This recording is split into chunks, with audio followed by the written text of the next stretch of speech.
ಉಪಚುನಾವಣೆಯಲ್ಲಿ ಮೈತ್ರಿಗೆ ಕಾಂಗ್ರೆಸ್ ಟಕ್ಕರ್ ಕೊಟ್ಟಿದೆ. ಕಾಂಗ್ರೆಸ್ ಸರ್ಕಾರಕ್ಕೆ ಮತದಾರರು ಫುಲ್ ಮಾರ್ಕ್ಸ್ ಕೊಟ್ಟಿದ್ದಾರೆ.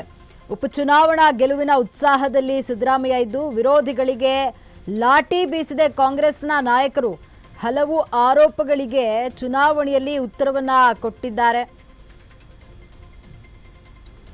ಇನ್ನು ವಿರೋಧಿಗಳಿಗೆ ಚಾಟಿ ಬೀಸಿರುವಂತದ್ದು ಕಾಂಗ್ರೆಸ್ನ ನಾಯಕರು. ಎಚ್ ಡಿ ದೇವೇಗೌಡರ ಕುಟುಂಬಕ್ಕೆ ಖಡಕ್ ಸಂದೇಶ ರವಾನೆ ಆಗಿರುವಂತದ್ದು. ಡಿಸೆಂಬರ್ 5ರಂದು ಸಿದ್ದರಾಮಯ್ಯ ಶಕ್ತಿ ಪ್ರದರ್ಶನಕ್ಕೆ ಸಜ್ಜಾಗಿದ್ದಾರೆ. ಈ ಬಾರಿ ಹಳೆ ಮೈಸೂರು ಭಾಗದಲ್ಲಿ ಹಾಸನ ಜಿಲ್ಲೆ ಆಯ್ಕೆಯಾಗಿದ್ದು ಎಚ್ಡಿಡಿ ತವರು ನೆಲದಲ್ಲಿಯೇ ರಣಕಹಳೆಯನ್ನ ಮೊಳಗಿಸಲು ಸಜ್ಜಾಗಿದ್ದಾರೆ. ಹಾಸನದಲ್ಲಿ ಸ್ವಾಭಿಮಾನಿ ಸಮಾವೇಶವನ್ನ ನಡೆಸಲು ಸಿದ್ಧತೆ ನಡೆದಿದ್ದು ಈಗಾಗಲೇ ಸಚಿವರಿಂದ ಹಾಸನದಲ್ಲಿ ಸ್ಥಳ ಪರಿಶೀಲನೆಯನ್ನ ಮಾಡಲಾಗಿರುವಂತದ್ದು. ಉಪಚುನಾವಣೆಯಲ್ಲಿ ಮೈತ್ರಿಗೆ ಟಕ್ಕರ್ ಕೊಟ್ಟ ಕಾಂಗ್ರೆಸ್ ಸರ್ಕಾರಕ್ಕೆ ಮತದಾರರು ಫುಲ್ ಮಾರ್ಕ್ಸ್ ಕೊಟ್ಟಿದ್ದಾರೆ. ಉಪಚುನಾವಣಾ ಗೆಲುವಿನ ಉತ್ಸಾಹದಲ್ಲಿ ಈಗ ಸಿದ್ದರಾಮಯ್ಯ ಇರುವಂತದ್ದು. ವಿರೋಧಿಗಳಿಗೆ ಚಾಟಿ ಬೀಸಿದ್ದಾರೆ ಕಾಂಗ್ರೆಸ್ನ ನಾಯಕರು.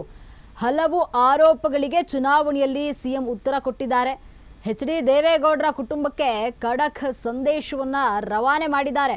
ಡಿಸೆಂಬರ್ 5ರಂದು ಸಿದ್ದರಾಮಯ್ಯ ಶಕ್ತಿ ಪ್ರದರ್ಶನಕ್ಕೆ ಸಜ್ಜಾಗಿದ್ದು ಈ ಬಾರಿ ಹಳೆ ಮೈಸೂರು ಭಾಗದಲ್ಲಿ ಹಾಸನ ಜಿಲ್ಲೆಯನ್ನ ಆಯ್ಕೆ ಮಾಡಲಾಗಿದೆ. ಎಚ್ಡಿಡಿ ತವರು ನೆಲದಲ್ಲಿಯೇ ರಣಕಹಳೆಯನ್ನ ಮೊಳಗಿಸಲು ಸಜ್ಜಾಗಿದ್ದಾರೆ. ಇನ್ನು ಹಾಸನದಲ್ಲಿ ಸ್ವಾಭಿಮಾನಿ ಸಮಾವೇಶವನ್ನ ನಡೆಸಲು ಸಿದ್ಧತೆ ನಡೆದಿದ್ದು ಈಗಾಗಲೇ ಸಚಿವರಿಂದ ಹಾಸನದಲ್ಲಿ ಸ್ಥಳ ಪರಿಶೀಲನೆ ಮಾಡಲಾಗಿದೆ.